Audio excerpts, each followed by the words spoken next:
যে বিদ্যুতের এমন অবস্থা শেখ হাসিনা করবে যে আপনারা ওই যে ফেরিওয়ালারা যেমন ঘুরে আর বলে চুরি বলে রাখবেন নাকি ভাই, এরকম বিদ্যুতের অবস্থা আমাদের হবে, আমাদের ঘুরতে হবে যে বিদ্যুৎ রাখবেন নাকি বিদ্যুৎ।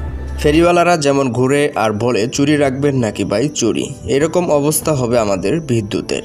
আমাদের ঘুরতে হবে আর বলতে হবে বিদ্যুৎ রাখবেন নাকি ভাই বিদ্যুৎ। বেশ কিছুদিন আগে জাতীয় সংসদে এমনই বক্তব্য দিয়েছিলেন লোকগানের জনপ্রিয় কণ্ঠশিল্পী সাংসদ মমতাজ বেগম। সম্প্রতি সারা দেশে যখন লোডশেডিংয়ের বিপর্যস্ত, ঠিক তখন ওই সংসদে দেওয়া মমতাজের সেই বক্তব্য সামাজিক যোগাযোগ মাধ্যমে নতুন করে ভাইরাল হয়েছে। এদিকে 6 জুন দিবাগত রাত 1টার দিকে এই নিয়ে ফেসবুক লাইভে আসেন মমতাজ বেগম।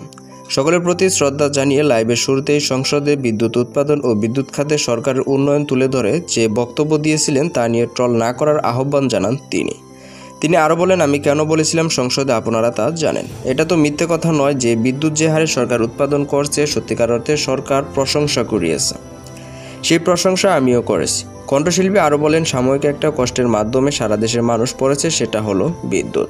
সুপ্রিয় ভিউয়ার, সকল প্রকার আপডেট ভিডিওগুলো সবার আগে দেখতে এবং জানতে অবশ্যই আমাদের এই চ্যানেলটাকে সাবস্ক্রাইব করে আমাদের সাথেই থাকুন।